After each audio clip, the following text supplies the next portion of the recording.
That's get this book for yourself. Be excited, because I am. Hi, hello team. My name is Monique. We are at the end of March somehow.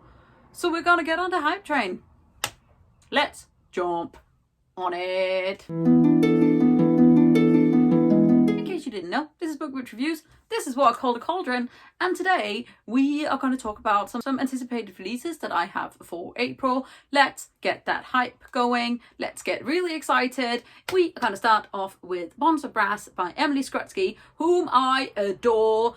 This book was in my most anticipated releases before I started thinking about what I actually wanted to do with this channel. I'm going to link my first video down below. If you want to watch it, you can. Otherwise, I'm going to tell you about Bonds of Brass right now. It's coming out on the 7th of April, and it is supposedly a space opera, a evil kingdom and a runaway prince and some beautiful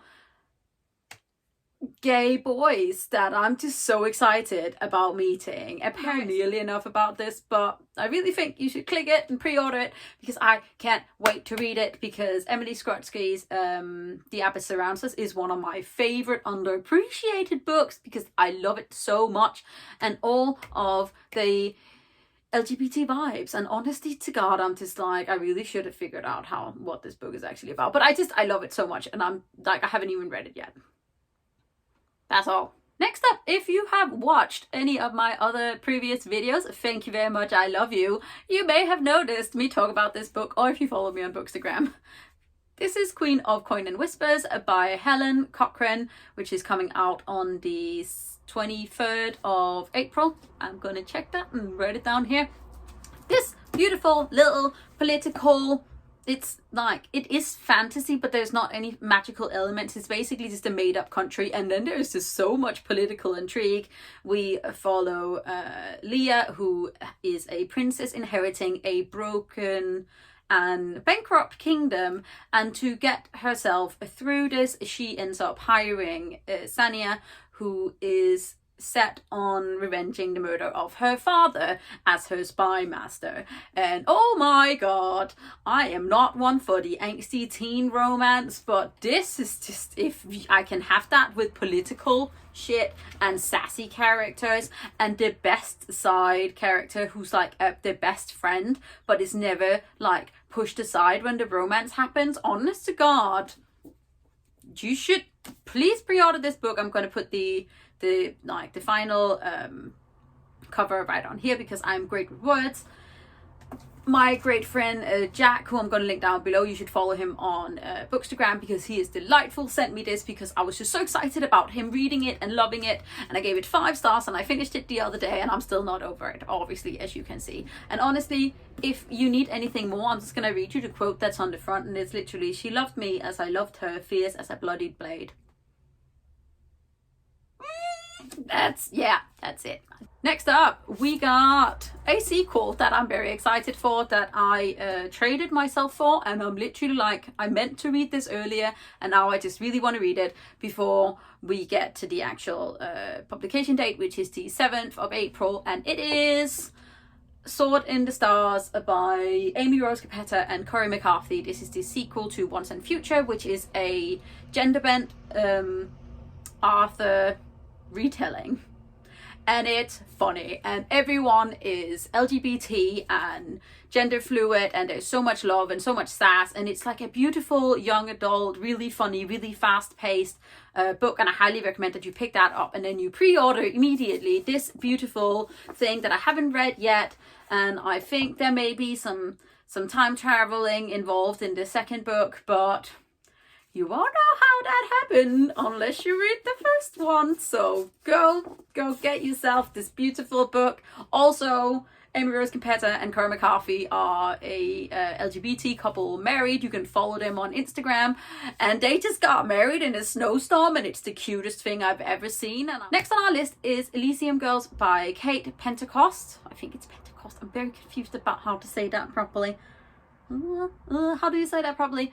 It comes out on the 14th of April. I've pre-ordered it and I want it now. Because look at that stunning cover.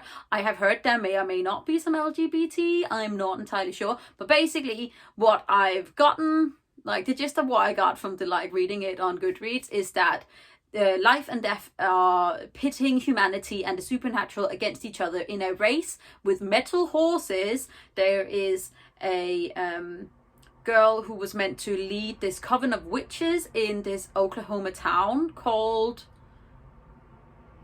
something Elysium. Maybe it might be Elysium, but it's confusing. And then this girl ends up being exiled with this demon who's obsessed about being human, and there may be some love-hate there.